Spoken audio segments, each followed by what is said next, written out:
Eu chamo Miguel Moreira, nasci em França, estudei na Suíça, sou filho de pais portugueses que emigraram para a França. Quando o meu regresso a Portugal, precisamente a este ecossistema do Tâmega e Sousa, ao território da Rota do Românico e também ao Douro Vinheteiro, constatei nas minhas caminhadas, nas minhas corridas, nos meus passeios de BTT, que efetivamente tínhamos e temos uma imensidão de plantas aromáticas medicinais incríveis, que efetivamente eram muito pouco valorizadas, muito pouco trabalhadas, e foi isso que me trouxe ao projeto Infusões com História.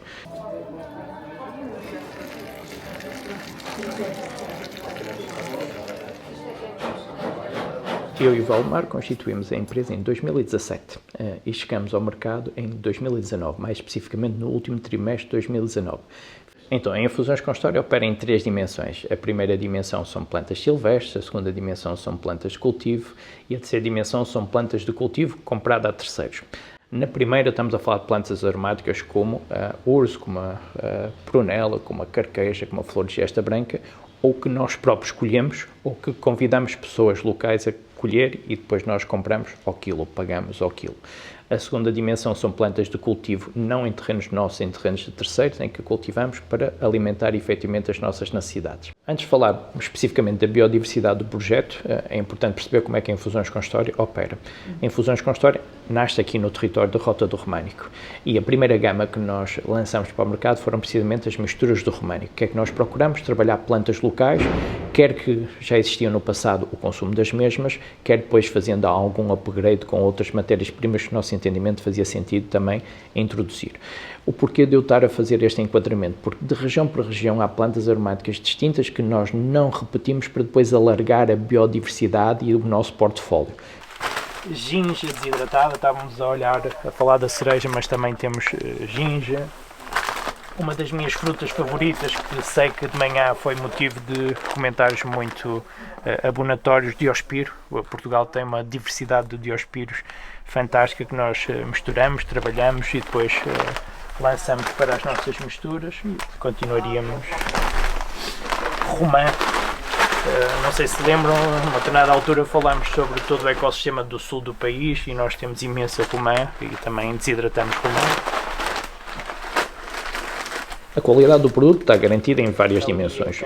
Eu não disse, mas logo no início, quando falamos sobre este trabalho técnico de apoio, de assessoria, de consultoria da Vensa, inclui também um trabalho com um laboratório conceituadíssimo em termos nacionais e em termos internacionais, que faz análise das nossas misturas de uma forma aleatória, ou seja, nós aleatoriamente selecionamos determinados blends que enviamos para esse laboratório analisar, nomeadamente para fazer despistagem de herbicidas, pesticidas e metais pesados.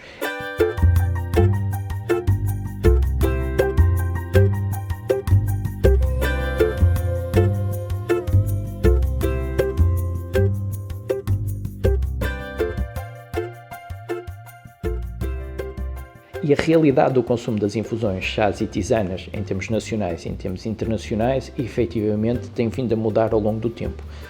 Há séculos que há uma grande valorização do consumo das infusões, chás e tisanas, mas a industrialização acabou por levar as pessoas para a prateleira do supermercado ou do hipermercado para ter um produto de mais fácil acesso e também de mais fácil preparação.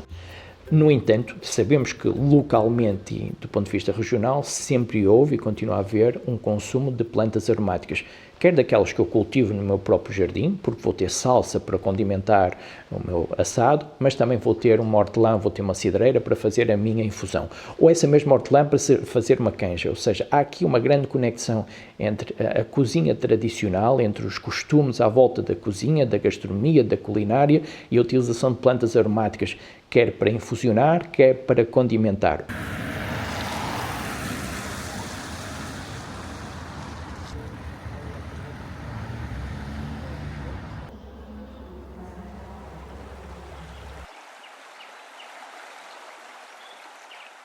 Começamos com as misturas do Românico associadas ao território da Rota do Românico, fomos para o Douro Vinheteiro trabalhar as misturas do Rio da Vinha com as plantas associadas ao Douro, e aí dou exemplo como, por exemplo, da folha de videira ou da folha de oliveira.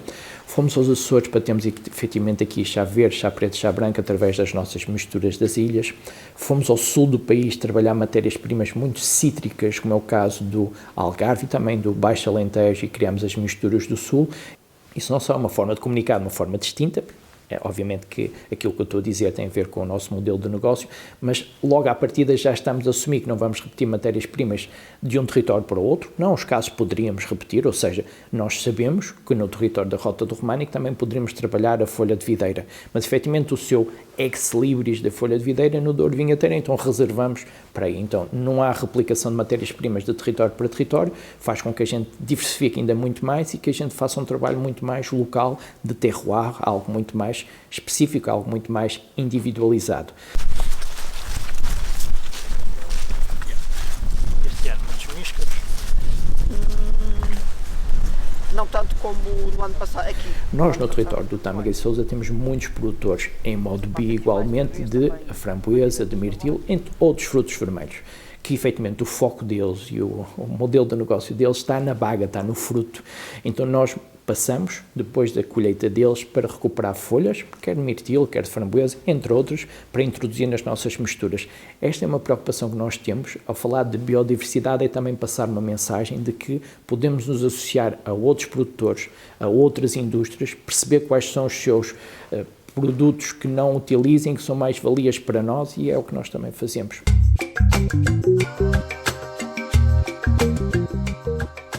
De tudo o que citou, eu diria que os incêndios serão efetivamente o risco maior por uma indústria como a nossa, ou por uma empresa como a nossa, nomeadamente por nós trabalharmos plantas silvestres. E, efetivamente, o território do Tâmega e Sousa e o território do Douro Vinheteiro, ano após ano, têm tido manchas de incêndio significativas, o que nos obriga depois, com os coletores locais, com os baldios, a identificar outros territórios, outras regiões para podermos escolher plantas silvestres. Na base temos, efetivamente, plantas aromáticas, infusões, chás e tisanas, que é o nosso core business. No patamar intermédio temos um laboratório criativo. Esse laboratório criativo tanto desenvolve misturas para nós próprios, ou seja, para a nossa gama comercial, como desenvolve uma determinada mistura para um chefe de cozinha, ou para um hotel, ou para uma outra entidade.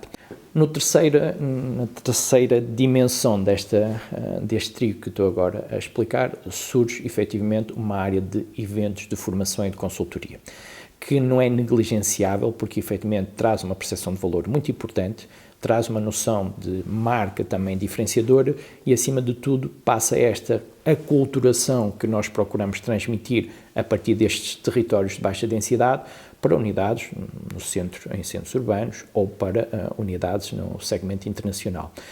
Preparei a infusão balsâmica. A infusão balsâmica é uma combinação de alecrim, camomila, louro e nogueira. É para início da refeição, vamos ter aqui uma série de entradas e é uma harmonização que funciona muito bem. Não tem taína, é uma infusão, é um desteinado. Desde o início que isso está muito vincado, com grande foco, nomeadamente nas harmonizações não alcoólicas, ou seja, nós quisemos levar as nossas matérias-primas, as nossas infusões, os nossos chás e as nossas tisanas para a gastronomia, para a alta gastronomia, como alternativa às experiências com álcool ou mesmo como complemento. Isto é, eu enquanto consumidor, mesmo sendo moderado no consumo do vinho, posso perfeitamente fazer um menu de degustação e fazer uma combinação de vinho, infusões, chás e tisanas. E este equilíbrio faz com que no final da experiência seja interessantíssima. Sim, o nosso principal canal de vendas são as vendas diretas com os nossos clientes, quer nacionais, quer internacionais. Ou seja, quer seja um determinado hotel, quer seja um determinado restaurante, nós trabalhamos em direto. Eu gosto particularmente, quando falamos sobre o tema da sustentabilidade, de fragmentar a minha resposta em 3 dimensões. A sustentabilidade financeira, que obviamente é muito importante, a sustentabilidade ambiental e a sustentabilidade identitária. Creio que ao longo da nossa conversa fomos falando muito da sustentabilidade identitária, fomos falando também de algumas preocupações que temos, que podemos reforçar agora nesta resposta com questões do ambiente, que têm a ver não só a forma como nós escolhemos as plantas, a forma como secamos as plantas sem recurso secadores industriais, de eletricidade, de gás, ou seja, secamos de uma forma orgânica, mas também como, por exemplo, no packaging, ou não utilizar plástico, ou não fazer duplicação de packaging e assim sucessivamente. Ou seja, temos essas duas dimensões já fechadas. Falta-nos falar sobre a sustentabilidade económica. E, efetivamente, a Infusões com História é sustentável do ponto de vista económico. Este modelo de negócio que nós fomos aprimorando, fomos refinando, até mesmo com o nosso consultor que lidera agora a reestruturação do nosso plano de negócios, isso é muito objetivo, ou seja, a empresa é sustentável financeiramente e queremos que ela seja cada vez mais, porque, efetivamente, é aquilo que também nos traz.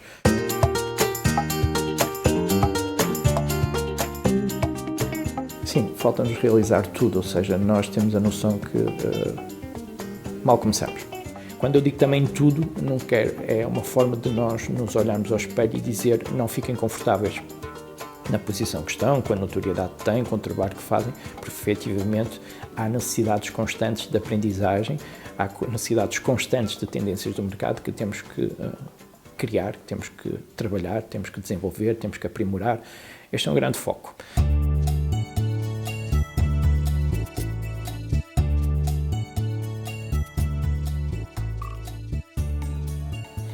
Então, eu imagino daqui a 10 anos a Infusões com História com uma maior dimensão internacional e com uma maior dimensão da customização. Nós sentimos, acreditamos e será claramente, já o é, mas será claramente no futuro cada vez mais esta tendência de mercado, que é criar conceitos para determinadas companhias, para determinados hotéis, para determinados restaurantes, para determinados espaços. Ou seja, eu imagino daqui a 10 anos um grande foco da Infusões com História na personalização, na construção de conceitos, na criação de conceitos que efetivamente para um cliente na Arábia Saudita pode ser completamente distinto de um cliente em Macau ou em Paris. E isso para mim é apaixonante e simultaneamente ainda é mais diferenciador, porque a indústria internacional que trabalha na área das infusões, chás e tisanas vai vender hortelã-pimenta por hortelã-pimenta, vai vender Earl Grey por Earl Grey, quer seja o cliente na Arábia Saudita, quer seja o cliente aqui em Baião. E creio que esses fatores diferenciadores, se já o eram no passado, para nós vão ser cada vez mais diferenciadores.